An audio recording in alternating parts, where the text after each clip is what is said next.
할렐루야. 우리 옆분들과 인사하실 때 주님께서 당신을 안아주십니다 이렇게 한번 인사하실까요?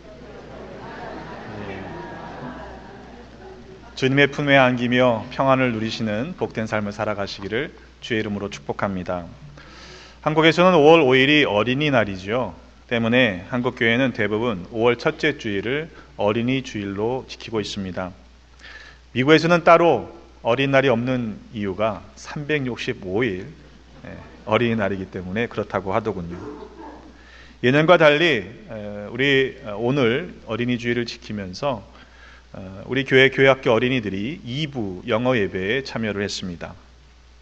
우리말을 잘 하지 못하는 아이들을 배려해서 영어로 드려지는 예배에 참여하는 것이 좋겠다라고 생각해서입니다. 어린이 주일인데 주변을 둘러보시면 좀 어색하지 않습니까? 어린이가 없습니다. 저기 널서리에 있는 아이들 빼놓고는 실은 어린이가 없는 어린이 주일을 드리고 있습니다. 만약 이것이 어색하다면 평소 우리는 교회 안에서 어린이들을 잘 의식하지 않고 살아가고 있다는 말이 되지요. 어린이들을 단지 부모들을 쫓아온 부차적인 존재로만 여겼다라는 말이 될 것입니다. 애들이 예배에 방해가 된다고 생각하는 분들이 생각보다 많습니다. 어느 목사님은 거룩하고 엄숙한 예배를 위해서 애들이 예배당 안에 들어오면 안 된다라고 하시는 제가 소리를 들어본 적도 있습니다. 미국 교회를 보면 예배 중에 어린아이들을 위해서 따로 아이들을 불러서 설교를 하고 맛있게 구워온 쿠키를 나눠주고 나가라 그렇게 하는 경우가 있죠. 제가 좀 과격하게 말하면 어른들이 예배 공동체 안에서 아이들을 쫓아내는 것입니다. 여러분, 애들은요 떠드는 게 정상입니다. 안 떠들면 수상한 겁니다. 뭔가 일을 저지르고 있는 거나 아니면 아프다는 경우겠죠. 여러분 잘 생각해 보세요. 예수님께서 말씀을 가르치시고 기적을 베푸시던 그 자리에 아이들이 없었겠나? 성경이 전해주는 많은 기적과 이사의 이야기들 속에서 등장하는 사람의 수를 보면 대부분은 남자의 수만 표현하고 있습니다. 그렇다고 해서 그 자리에 남자들만 있다는 말은 결코 아닙니다. 오병이어의 예를 들면 5,000명을 먹이고도 남기셨지요. 남자들만 5,000명이었지 어린아이들과 여인들을 생각하면 그보다 훨씬 많은 사람들이 그 자리에 있었을 것입니다. 기적의 현장 가운데 말씀의 선포의 자리에 아이들도 함께 있었다는 사실을 우리는 놓쳐서는 안 될 것입니다. 안타깝게도 20세기의 기독교 교육은 실패다 라고 말할 수밖에 없는 심각한 위기를 우리는 겪고 있습니다. 대부분의 한국 교회는 교회학교의 급격한 쇠퇴를 겪고 있습니다. 한국의 많은 교회들이 교회학교 자체가 없어진 경우가 이제는 일반화되어 갑니다. 아이를 적게 낳기 때문이기도 하죠. 그러나 보다 본질적인 이유는 교회 교육 방법이 실패했기 때문이라고 우리는 스스로 자성의 목소리를 높일 수밖에 없습니다. 세상 교육이 우리의 신앙 교육보다 더 가치 있게 여겨지는 시대를 살고 있기 때문에 그렇습니다. 한창 공부할 학생들이 교회에서 왔다 갔다 하면요, 너 여기서 뭐 하고 있냐? 공부해야지 라고 하는 것이 자연스러운 어른들의 반응입니다. 우리 부모들이 무엇을 중요하게 여기고 있는지가 실은 아이들의 삶 속에서 그대로 나타나게 되어 있습니다. 자녀들의 신앙을 추적 조사했습니다. 그래서 어른이 되었을 때 신앙생활을 제대로 하고 있는가를 연구했는데 그 결과가 의외입니다. 어른과 상관없이 그저 교회학교만 열심히 활동했던 아이들의 경우, 학생들의 경우에 장성해서 어른이 되어서 신앙생활을 계속 유지하는 케이스가 그 비율과 그냥 교회학교 활동을 안 하고라도 부모님과 함께 예배드리면서 자라나는 학생들과 어린아이들의 그 성인이 되었을 때 예배 참석 수를 비교해 보니까 부모님과 함께 예배드린 아이들이, 학생들이 훨씬 더 나이가 들어서 신앙생활을 유지하고 있더라는 거죠. 교회학교 교육이 필요 없다는 이야기가 결코 아닙니다. 아이들을 어른들로부터 격리시키는 교육 방법론은 결국 신앙의 단절을 가져오게 된다는 이야기죠. 출애굽한 이스라엘 백성들이 광야를 떠돌면서 무엇을 보았습니까? 자녀들의 세대는요, 하나님 앞에 불순종했던 그 부모들이 광야에서 사라져가는 것을 처절하게 경험했습니다. 과연 우리는 우리의 믿음의 다음 세대를 위해서 신앙을 전달하고 있습니까? 아니, 다음 세대를 위해서 신앙을 이어가야 한다는 의지를 가지고 있는가 한번 물어봤으면 좋겠어요. 신앙은요, 단순히 지식이나 정보를 다음 세대에 전달해 주는 것으로 이어져 가지 않습니다. 부모와 자녀의 세대가 함께 경험한 공동의 신앙적인 경험이 기억되는 겁니다. 그래서 그 기억들이 다음 세대로 연결되어 가는 매개체가 되는 것이죠.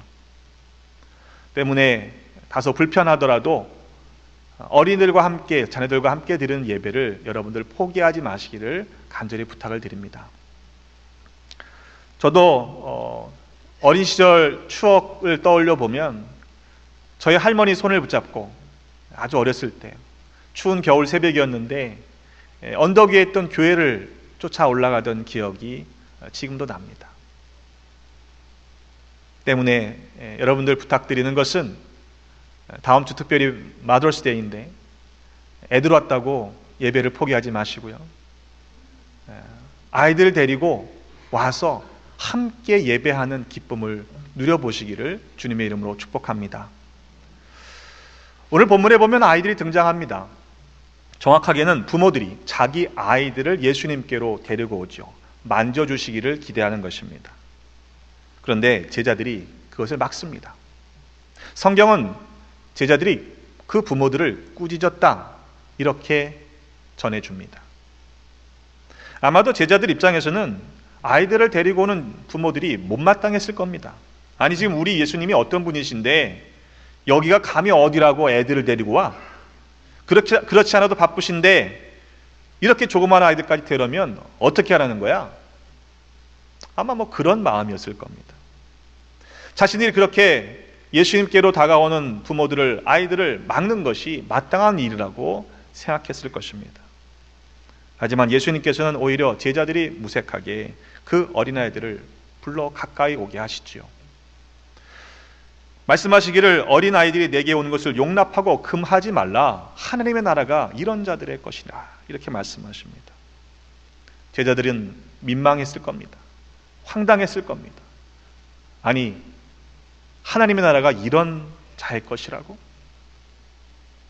당시 사회적인 개념으로 보면 어린아이는요, 사람의 수에 포함되지 않던 하찮은 존재였습니다.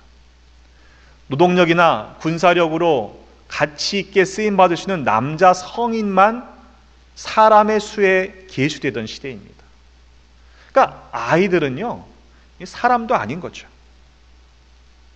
아이들을 제자들이 중요하게 여기지 않았던 것은 어쩌면 너무 당연한 그 시대의 분위기였습니다. 그런데 예수님께서 도대체 무슨 말씀을 하고 계시는 겁니까?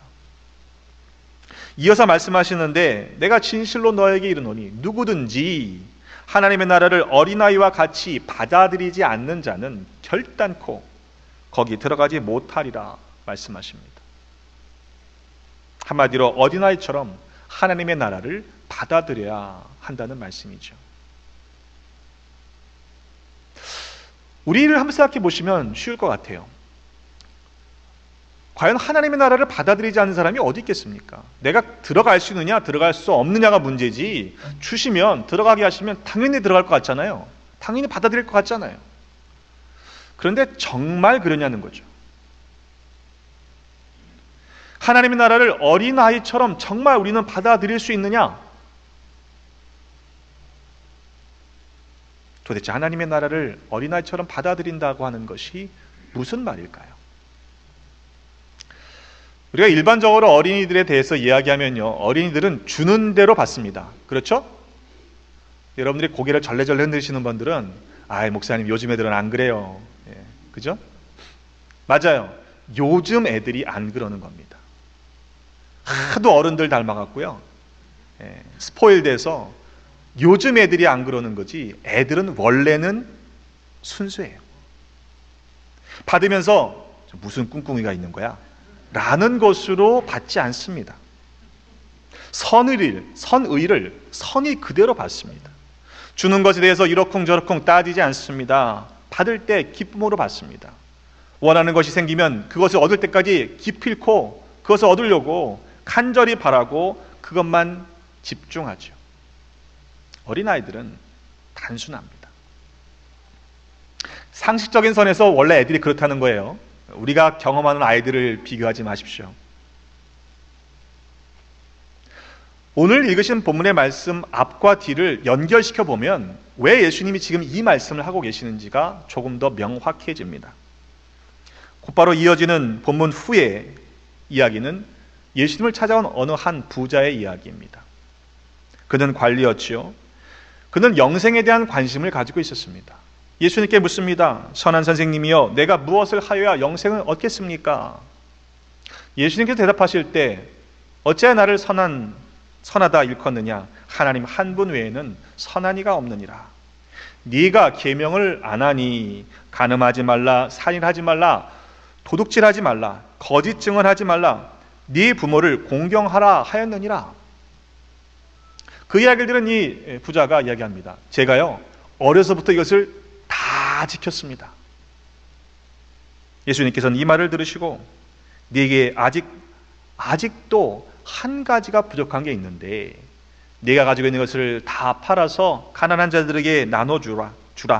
그리하면 하늘에서 네게 보화가 있으리라. 그리고 와서 나를 따르라. 이렇게 말씀하십니다. 근데 그 부자가 어떻게 반응했죠? 그 사람이 큰 부자이므로 이 말씀을 듣고 심히 근심하더라 그랬습니다.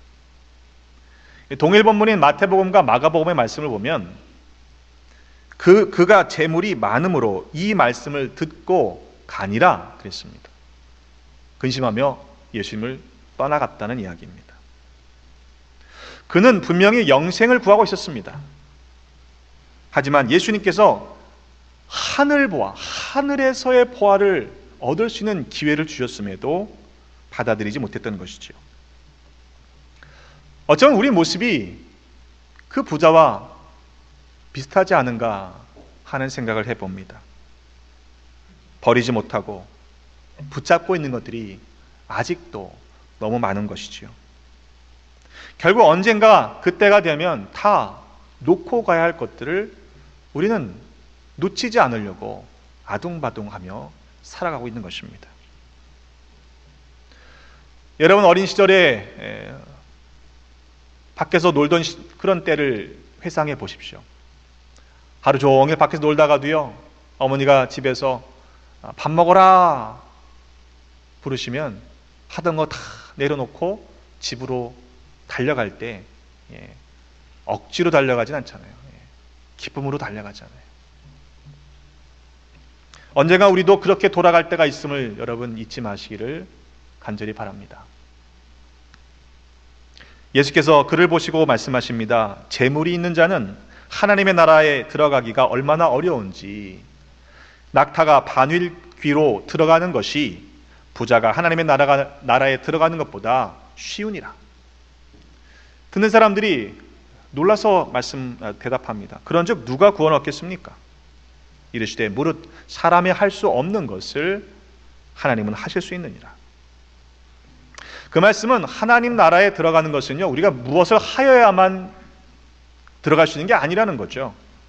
하나님께서 우리에게 주실 때 어린아이와 같이 받아들이는 사람만이 들어갈 수 있다는 말씀입니다.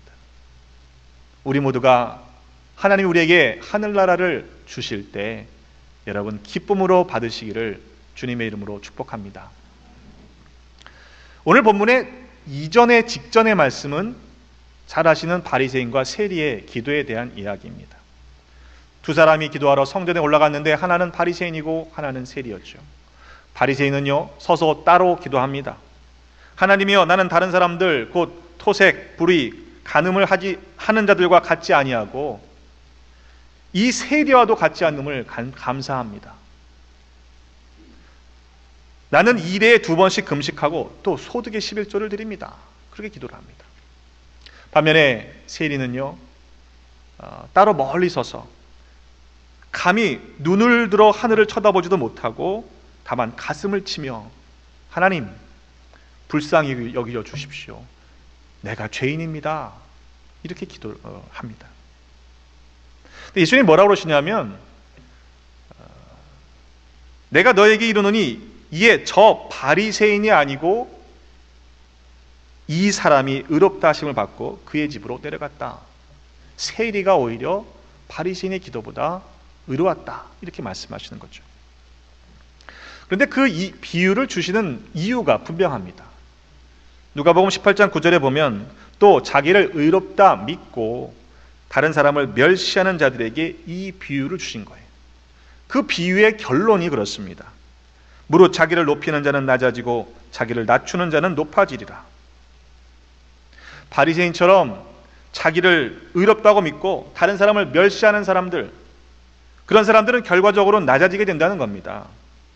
반면에 세리처럼 자기를 낮추는 사람이 나중에는 높아지게 된다는 것이죠. 그런데 이 말씀이 오늘 읽으신 본문의 말씀과 앞과 뒤에서 샌드위치처럼 연결되고 있다는 거예요. 복음서의 말씀을 비교해 보면 또 다른 단서를 찾아낼 수 있습니다. 마태복음 18장 1절로 4절의 말씀에 보면 제자들이 예수님께 나와서 천국에서 누가 큰 사람입니까? 이렇게 질문합니다. 그때 예수님께서 한 어린아이를 불러서 그들 가운데 세우시고 말씀하시죠. 진실로 너에게 이르노니 너희가 돌이켜 어린아이와 같이 되지 아니하면 결단코 천국에 들어가지 못하리라. 그러므로 누구든지 이 어린아이와 같이 자기를 낮추는 사람이 천국에서 큰 자니라. 이렇게 말씀하십니다. 어린아이와 같이 되지 않으면 결코 천국에 들어갈 수 없는데 어린아이와 같이 된다는 것은 곧 자기를 낮추는 사람이다. 자기를 낮추는 사람만이 천국에 들어갈 수 있다 말씀하시는 겁니다.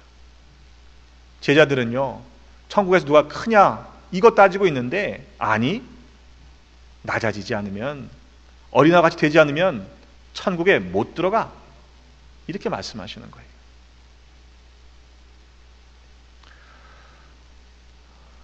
(20여 년이) 넘었습니다만 부목사로 섬길 때 일입니다. 청장년 수련회 가족 수련회를 가서 가족들이 아이들을 데리고 함께 여름 수련회를 갔는데 물놀이 시간이 되어서 강가에 깊지 않은 강가에 아이들을 풀어놓고 부모들은 이렇게 지켜보고 있는 그런 상황이었습니다. 근데 동네 한 여자아이가 우리 아이들에게로 다가오는데 행색이 좀 수상해요. 뭔가 좀 모자라 보이고 좀 이상해 보여요. 그러니까 어른들이 바짝 긴장을 해서 와칭을 하는 겁니다. 저 동네 아이가 우리 아이들을 혹시 해롭게 하는 건 아닐까 이런 시선으로 보고 있는데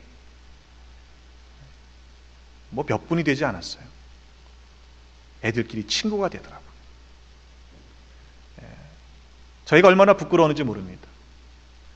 어른의 시선으로 그 아이를 그 순수한 모습을 보지 못하고 겉으로 보이는 행색과 조금 모자라 보이는 그런 모습 때문에 저희가 어른들이 경계의 눈초리로 의심의 눈초리로 그 아이를 바라봤던 것이 얼마나 부끄러웠는지요. 어린아이와 같지 않으면요 절대로 천국의 기쁨을 맛볼 수가 없는 것입니다. 우리 모두 어린아이와 같이 받아들이십시다. 하나님의 나라를 어린아이와 같이 받아들이지 않으면 결코 거기에 들어가지 못한다고 하셨습니다. 우리 모두 하나님의 나라에 함께 들어가야 하지 않겠습니까? 어린아이와 같이 되지 않으면 결단코 천국에 들어갈 수 없다고도 하셨죠. 어린아이와 같이 자기를 낮추는 사람만이 천국에 들어갈 수 있습니다. 연세가 드시면서 어른들이 그런 말씀하세요. 점점 어린아이 같아진다. 그런 말씀하시죠? 하나님께서 천국에 들어갈 준비를 시키시는 게 아닌가 생각해 봅니다. 근데 여러분, 그게 유치해지라는 얘기가 아닙니다. 어린아이와 같이 순수해지셔야 돼요. 모두가 어린아이와 같이 자기를 낮추십시다. 생각해 보면요, 우리가 스스로를 그렇게 높일 만한 이유가 우리 안에 없습니다. 부탁드리는 것은 교회 안에서 어린아이들을 대하실 때 주님께 하듯 대하시기를 바랍니다. 마가복음 9장 37절에 누구든지 내 이름으로 이런 어린아이 하나를 영접하면 곧 나를 영접하며 누구든지 나를 영접하면 나를 영접함이 아니요 나를 보내신 이를 영접함이니라 말씀하셨어요. 우리 교회 안에 아이들이 많은 것은 정말로 은혜고 복입니다. 그냥 지나치지 마십시오. 애들이 휙 뛰어가면요, 뭐가 지나갔어? 그러지 마시고 여러분 안아주세요.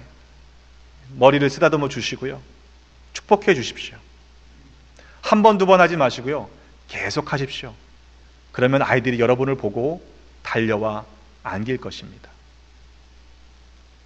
한 가지 더 부탁을 드리면 여러분의 친교 시간이 천국을 맛보는 시간이 되게 만드십시오.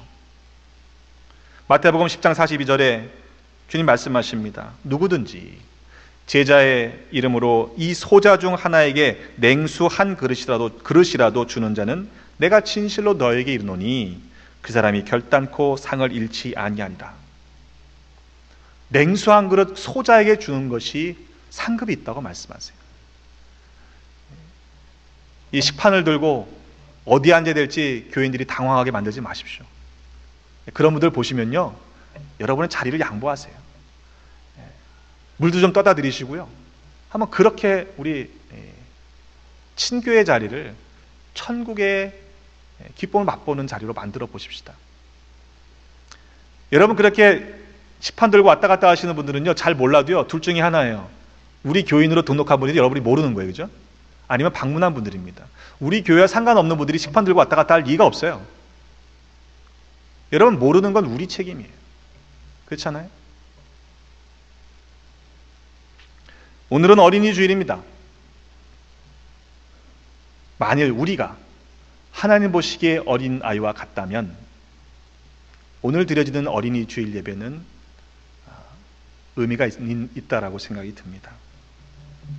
우리 모두가 어린아이와 같이 하나님 나라를 받들고 받아들이고 또 그렇게 낮아짐으로 말미암아 천국을 이 땅에서 먼저 맛보고 결국에 그날이 되면 하늘나라에 모두 입성하시기를 주님의 이름으로 축복합니다.